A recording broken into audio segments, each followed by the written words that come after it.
Ankara has asked the US to hand over 16 of its military bases in northern Syria to Turkey or to local authorities in the region after the US withdraws. Presidential spokesperson İbrahim Kalın said on January the 8th after discussions with US officials.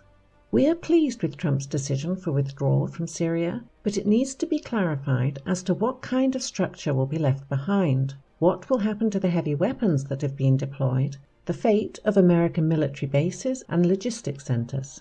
In this meeting, we discussed these in detail," Kalın stressed. He added that the US withdrawal should not allow new opportunities for terrorist organizations or other elements, including the PYD or YPG. Earlier, Ankara repeatedly vowed that the US has to collect the weapons and equipment which they had supplied to Kurdish armed groups in Syria. However, this demand, as well as the transfer of US infrastructure to Turkey, seems unrealistic. These statements are a public part of the ongoing negotiations between Turkey and the US over the situation in northern Syria, primarily in Manbij.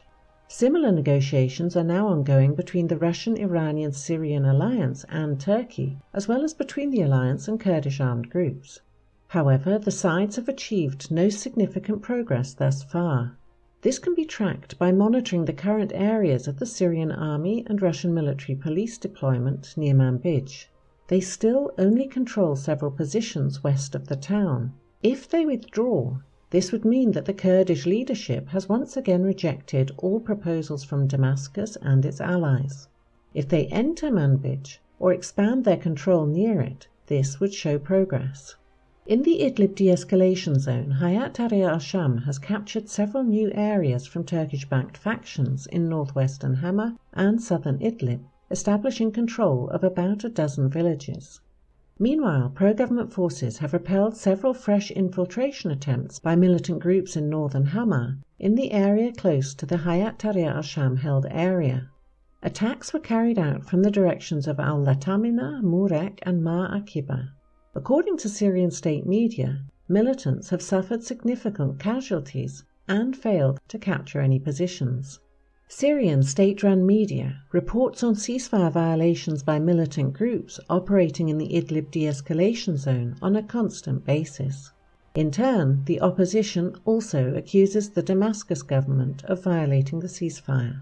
However, this situation could change in the nearest future in the event of further Hayat Tahrir al-Sham expansion in southern Idlib.